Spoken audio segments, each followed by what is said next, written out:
ये कहानी है चंबल के एक छोटे से गांव में रहने वाले मनोज कुमार शर्मा की, जो अभी बैठकर 12वीं के एग्जाम के लिए पर्चियां बना रहा था। ये सच्ची कहानी तब शुरू हुई जब मनोज के पिता को नौकरी से निकाल दिया गया। दरअसल जब उनके सीनियर ऑफिसर ने उन्हें कहा कि इस फाइल पर अभी तक साइन क्यों नहीं हुए, तो उन्होंने कह दिया कि ये काम अभी तक हुआ ही नहीं, तो मैं इस पे साइन कैसे कर दूं? ये घूसखोरी वाले काम मुझसे नहीं होते। वो तो आगे से अपने सीनियर ऑफिसर को चप्पल से पीटकर घर आ गए थे। रात को मनोज के पिता फैसला करते हैं कि वो हाई कोर्ट जाएंगे, पर अगर वो चले जाएंगे तो उनका घर कैसे चलेगा। अगले दिन मनोज का पेपर था और उनके गांव में जो स्कूल है वो वहीं के विधायक का है, जिसमें टीचर खुद बच्चों को चीटिंग कराते। पर आज जब ये सब हो रहा था, नया डीएसपी स्कूल में आ गया। स्कूल का प्रिंसिपल डीएसपी को चुप कराने के लिए रिश्वत देने की कोशिश तो करता है, पर डीएसपी ने उसे ही गिरफ्तार कर लिया और पूरी 12वीं क्लास हो गई फेल। अब इस बात से मनोज के पिता को कोई फर्क नहीं पड़ता और वो चले गए अपना घर बार छोड़कर हाई कोर्ट। घर चलाने के लिए मनोज और उसका भाई जुगाड़ चलाने लगे। ये गांवों में चलने वाली एक जुगाड़ वाली गाड़ी थी, पर उनके रास्ते में फिर से विधायक के लोग आ गए, क्योंकि अगर वो जुगाड़ चलाएंगे तो विधायक की बस में कौन बैठेगा। उस आदमी ने जैसे ही उनकी सवारियां ली, मनोज के भाई ने उस पर अपने बाप की तरह ही चप्पल चला दी। अब विधायक से पंगा लेना उनको भारी तो पड़ना ही था। विधायक ने उनको गिरफ्तार करा दिया। यहाँ उन दोनों भाइयों की पुलिस वालों से बहस हो गई। पुलिस वाला मनोज को कह देता है कि जा कर ले, कुछ भी करता क्यों नहीं। मनोज सीधा भागकर नए आए डीएसपी दुष्यंत सिंह के पास गया। वो उनके घर के बाहर चिल्लाने लगा। दुष्यंत उठकर उसे कह देता है कि जाओ कल सुबह आना। पर मनोज की जिद देख और पूरी बात सुन, वो उसके साथ चलने को राजी हो गए। वो मनोज के भाई को छुड़वाते हैं, यहाँ तक कि वो खुद उन्हें अपनी गाड़ी में बिठाकर घर छोड़कर आए। यहाँ रास्ते में जाते हुए मनोज उनको ही देख ही जा रहा था।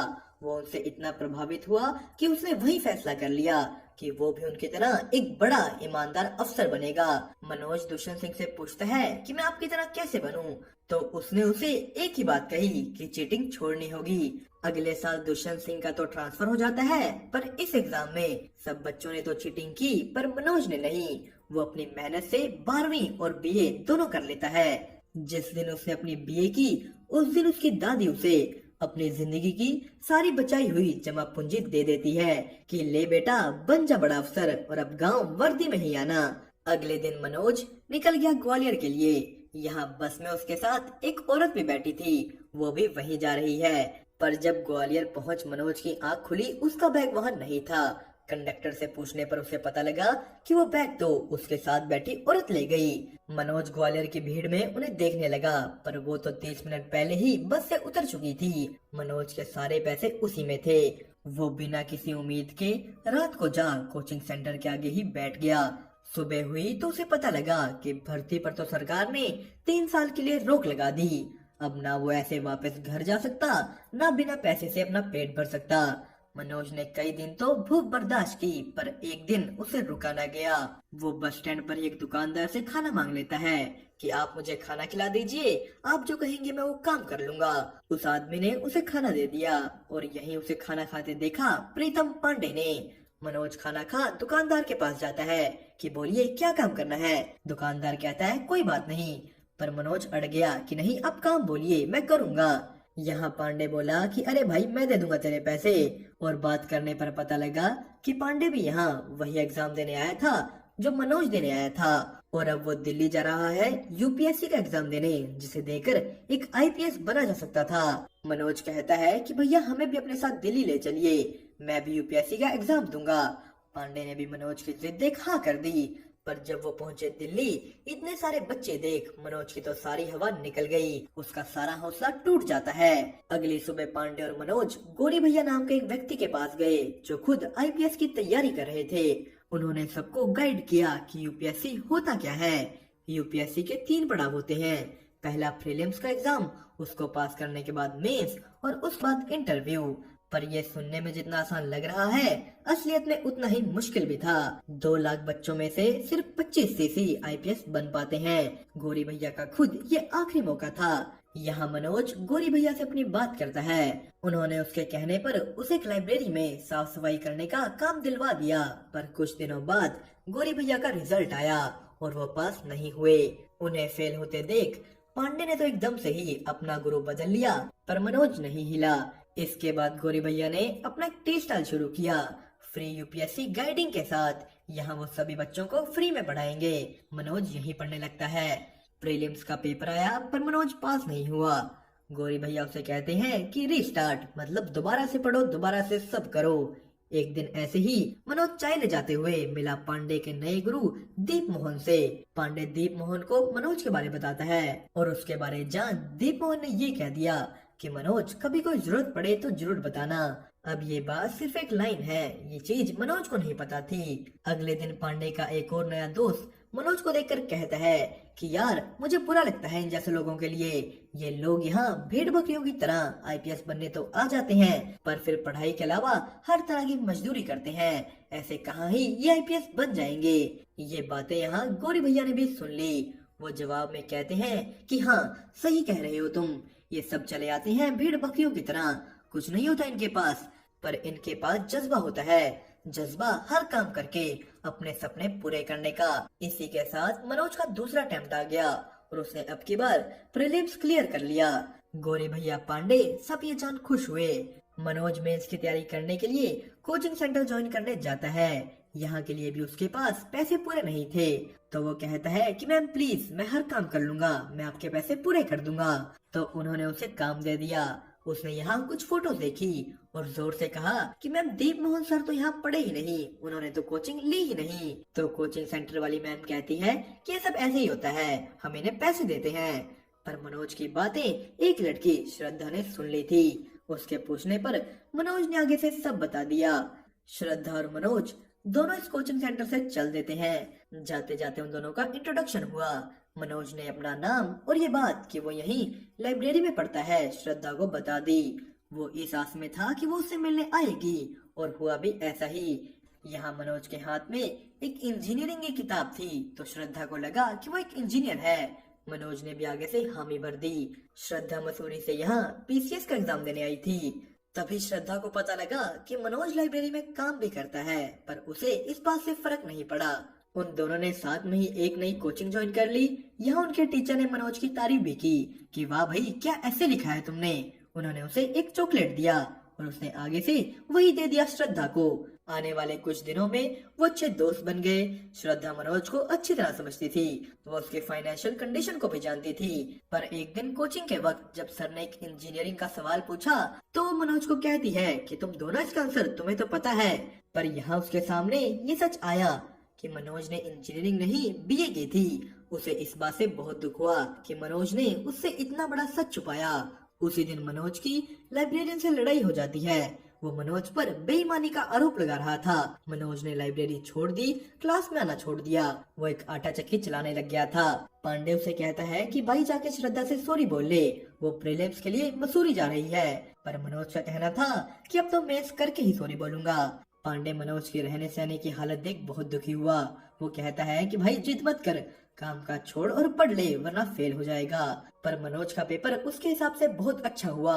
उसे यकीन था कि वो पास हो जाएगा कि तभी उसे पता लगा कि वो तो गलती से टूरिज्म की जगह टेररिज्म पर ऐसे लिखाया है। वो दूसरे अटेम्प्ट में भी फेल हो गया। अगले कुछ दिन वो किसी को नहीं मिला, किसी को नहीं दिखा। मनोज सीधा मसूरी पहुंच जाता है श्रद्धा को मिलने। वो उसके घर गया पर घर पर कोई नहीं था। सभी उसकी बुआ के घर शादी में हैं। उनके नौकर ने मनोज की श्रद्धा से बात कराई। मनोज श्रद्धा से माफी मांगता है। श्रद्धा के पूछने पर उसने उसे ये भी बताया कि वो मेंस में फेल हो गया, पर उसकी यहाँ आने की असली वजह थी श्रद्धा को आई लव यू कहना। वो श्रद्धा को कहता है कि अब तुम भी बोल दो, फिर मैं सारी दुनिया उलट पुलट कर दूंगा। पर श्रद्धा तो उनके नौकर को कह देती है कि मनोज को वापस दिल्ली भेज दीजिए। मनोज दिल्ली की जगह अपने गांव जाता है। यहाँ उसे पता लगा कि उसकी दादी अब नहीं रही। उन्होंने सबको मना किया था कि ना मनोज और ना मनोज के पिता को उनकी मौत के बारे बताया जाए। उसके घर की हालत भी ठीक नहीं। मनोज को अपने साथ साथ अब घर को भी संभालना होगा। उसे उनके लिए आईपीएस बनना होगा। वो दिल्ली वापस आ दिन भर आटा चक्की में काम करता और रात को पढ़ाई। तभी उससे मिलने उसके पिता आते हैं। वो भी उसकी हालत देख कहते हैं कि बेटा मैं विधायक के साथ घूसखोरी वाला काम कर लूंगा, तू मेरे साथ घर चल। तो मनोज उन्हें कहता है कि पापा कैसी बात कर रहे हैं आप, हम ईमानदार लोग कभी हार नहीं मानते, सब ठीक हो जाएगा। वो फिर से अपने कामों में लग गया। एक दिन श्रद्धा कोचिंग क्लासेस में वापस आ जाती है। उसने मनोज को कहा कि उस दिन तुम्हारी कॉल के 1 मिनट बाद मैंने दोबारा कॉल की थी, पर तब तक तुम जा चुके थे। श्रद्धा मनोज से बात करना चाहती है, पर मनोज ने उसे कह दिया कि हम प्रीलिम्स के बाद बात करेंगे। इसके बाद श्रद्धा मनोज को कई महीने नहीं मिल पाई और फिर आया प्रीलिम्स का रिजल्ट। पांडे तीसरी बार फेल हो गया। श्रद्धा उसे मनोज के बारे पूछती है, जो रिजल्ट देखने तक नहीं आया था। श्रद्धा मनोज का एड्रेस पूछ उस तक पहुंच गई। वो उसे पास होने की बधाई देती है, पर साथ ही उसे यहाँ से रहते देख वो बहुत दुखी हुई। श्रद्धा उसे कहती है कि मेरे पास कुछ सेविंग्स है, तुम ये सब काम छोड़ो और सिर्फ पढ़ाई पर ध्यान दो। मनोज ने साफ मना कर दिया। उसके ऊपर अपने घर की भी जिम्मेदारियां हैं, उसे सब संभालना था। अब इस वजह से हुआ वही जिसका श्रद्धा को डर था। मनोज मेंस के एग्जाम में फेल हो गया, पर फिर भी रात के 2 बजे श्रद्धा मनोज के साथ बैठी है, उसका हाथ पकड़े। अब ये चीज नशे में पांडे से देखी नहीं गई। वो मनोज को साफ साफ कह देता है कि श्रद्धा जो आज तेरे साथ है, अगर वो ना होती तो शायद तू पास हो जाता, और ये भी तुझे छोड़ जाएगी अगर तू आखिरी अटेम्प्ट में फेल हो गया। श्रद्धा उसकी एक कड़वी बातें सुन रोती हुई वहाँ से उठ गई। वो मनोज को कहती है कि तुमने कहा था ना कि अगर मैं आई लव यू बोल दूं तो तुम पूरी दुनिया पलट दोगे, तो जाओ पलट दो दुनिया। मनोज सीधा भागकर दीप मोहन के घर जाता है। दीप मोहन ने उसे उस दिन कहा था ना कि कोई जरूरत हो तो जरूर बताना। मनोज यहाँ उन्हें बताता है कि उसे मेंस क्लियर नहीं हो रहा, तो दीप मोहन ने कहा कि हाँ, मेंस क्लियर करना सबके बस की बात नहीं है, तुमसे भी ये नहीं हो पाएगा। उसने ये बात प्रूव भी की कि तेरे से नहीं होगा। गौरी भैया ये बात जान बहुत गुस्सा हुए। वो मनोज को कहते हैं कि अब तुम पढ़ाई के अलावा कुछ नहीं करोगे, तुम्हारे घर पर पैसे हम भेज देंगे और तुम एक शब्द नहीं बोलोगे। उन्होंने उसका सारा सामान आटा चक्की से निकाल अपने कमरे में शिफ्ट करवाया। मनोज ने पूरी लगन से पढ़ाई शुरू कर दी, जिसमें श्रद्धा ने भी उसका पूरा साथ दिया। श्रद्धा अपने पीसीएस मेंस के लिए दोबारा मसूरी चली जाती है, और थोड़े दिनों बाद ये खबर आई कि उसका पीसीएस मेंस क्लियर हो गया। मनोज की पढ़ाई इन सब चीजों के बीच बिल्कुल भी नहीं रुकती। लाइट जाने के बाद वो स्ट्रीट लाइट के नीचे भी पड़ा। श्रद्धा का इंटरव्यू भी क्लियर हो गया, वो अब डिप्यूटी कलेक्टर बन चुकी थी। इसी जोश के साथ मनोज ने भी अपना मेंस का एग्जाम दे दिया, और पांडे अब की बार फिर से फेल हो गया था। मनोज खुशी खुशी पांडे के पास आता है कि भाई फोन देना, श्रद्धा को फोन करना है। तो पांडे कहता है तेरा क्लियर हो गया, पर क्या तूने आज तक मेरे बारे भी पूछा? तुझे यूपीएससी के बारे सब मैंने बताया, यहाँ मैं लेकर आया, तूने पूछा कभी मेरे बारे? उनकी दोस्ती में दरार आ गई। मनोज गौरी भैया के टी स्टॉल से श्रद्धा को फोन करता है, पर उसकी मम्मी ने फोन उठा कह दिया कि श्रद्धा भी घर पर नहीं है। कुछ देर बाद श्रद्धा का फोन आया। श्रद्धा मनोज के इंटरव्यू के लिए दिल्ली नहीं आ पाएगी, क्योंकि किसी ने उसके पापा को कह दिया था कि वो मनोज के साथ सो रही है। मनोज ने अगली कॉल पांडे को की, पर वो तो एक जेल में बंद था। मनोज पुलिस स्टेशन गया। यहाँ पुलिस वाले ने पांडे को दारू पीकर चिल्लाने के जुर्म में बंद कर रखा था, जो कि किसी भी लॉ के अंडर नहीं आता। मनोज पांडे को जेल से निकलवाता है, पर उसके निकलते ही उसने उसके फोन में देखा कि श्रद्धा के पिता को फोन कर झूठ पांडे ने ही बोला था। घर पर श्रद्धा अपने पापा को कहती है कि आपने मुझे छोड़ एक अनजान आदमी पर भरोसा कर लिया। पापा, अगर मैं चाहूँ तो आज ही दिल्ली जा सकती हूँ। मैं कोई छोटी बच्ची नहीं, बल्कि एक डिप्यूटी कलेक्टर हूँ, पर मुझे ये आपकी मर्जी से करना है। उसके पापा ने उसे दिल्ली जाने दिया। आज मनोज का इंटरव्यू है। वो दोनों मिले। श्रद्धा ने मनोज को पूरा तैयार किया। इंटरव्यू से पहले मनोज पांडे को मिलने जाता है, क्योंकि वही तो उसे यहाँ तक लेकर आया था। वो उसे थैंक यू कहता है। उसने भी श्रद्धा से माफी मांगी। श्रद्धा ने उसे मजाक में कहा कि तुम झूठी बातें इतनी सच्चाई से बोलते हो, टीवी पर रिपोर्टर बन जाओ ना। श्रद्धा और मनोज दोनों इंटरव्यू के लिए निकल गए। श्रद्धा मनोज को एक लेटर देती है कि इसे अकेले में पढ़ना। मनोज इंटरव्यू देने निकल गया। एक हॉल में बैठकर वो अपनी बारी का इंतजार कर रहा है। वो एकदम सुन पड़ गया। उसकी बारी आई। जाते जाते पियानो से कहता है कि अंदर जाकर ये मत बोलना कि तुम 12वीं फेल हो, कोई अच्छा बहाना बना देना। पर मनोज ने तो सीधा जा सच बोल दिया कि उस साल हमारे स्कूल में चीटिंग नहीं हुई और पूरा स्कूल फेल हो गया। ये सुनते ही वहाँ के चेयरमैन मेहता ने कह दिया कि थैंक यू, अब आप जा सकते हैं। वो उठा, पर जाते हुए एक औरत ने कहा कि बाहर वेट कीजिएगा। यहीं खड़ मनोज श्रद्धा का दिया लेटर पढ़ता है, जिसमें लिखा था कि तुम चाहे आईपीएस बनो चाहे ना बनो, मैं हमेशा तुम्हारे साथ हूँ। मनोज को अंदर बुलाया गया। उसने अंदर जा अपने स्कूल के बारे सब बताया और बताया कि कैसे वो दुष्यंत सिंह से इंस्पायर हुआ। मनोज ने अच्छी तरह अपने आप को प्रेजेंट किया, पर चेयरमैन मेहता को उसकी बड़ी बड़ी बातें अच्छी नहीं लगी और उन्हें इस बात से भी प्रॉब्लम थी कि वो हिंदी मीडियम है। उसने तो उसे जाते हुए टाइम वेस्ट तक कह दिया। 1.5 महीने बाद श्रद्धा जबरदस्ती मनोज को रिजल्ट दिखाने लाती है। वो तो यहाँ आना ही नहीं चाहता था। भरी भीड़ में जब गेट खुले, मनोज के अंदर इतनी हिम्मत नहीं थी कि वो जाके रिजल्ट देख ले।